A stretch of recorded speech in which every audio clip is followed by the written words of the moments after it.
have another one in my pocket, too.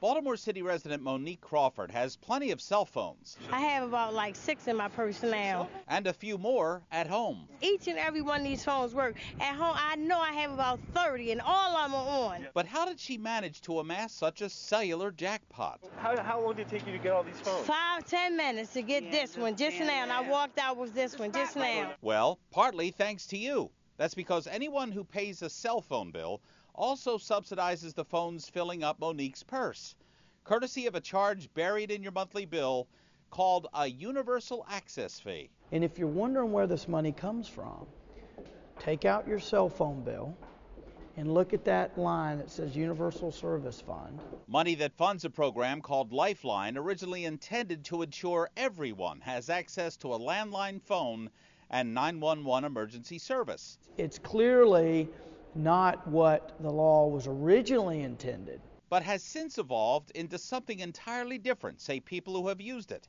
Private prepaid cell phone companies are now giving away phones to people in Baltimore and dozens of other cities who receive government aid, all paid for by you. There was too many of them. They were more of a problem than really a help to these people. In Baltimore City, this man, whose identity we protected, says the program has made the free phones so easy to get that people occasionally are now selling them, sometimes to drug dealers. I mean, a drug dealer's not going to stay in line and wait for a phone. He's got a phone.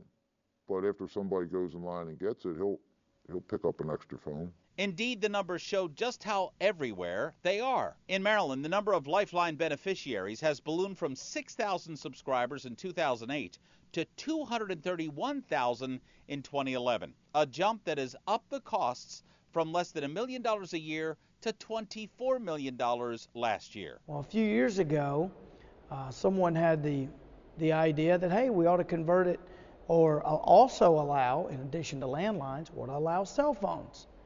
And that's when this thing just got out of control. That's why Arkansas Congressman Tim Griffin is sponsoring legislation that would eliminate free cell phones from the Lifeline program. If we can't cut this, then we're in big, big trouble when it comes to cutting other wasteful spending, because this is easy. The FCC is also trying to crack down. Last year, they searched the database looking for people who had received more than one phone. They found over 250,000 cases. But reining in the flow of free cell phones will not be easy. We asked a worker at a location giving away phones if they checked to see if applicants already received a free phone. And the employee told us yes. Can people get multiple phones? No.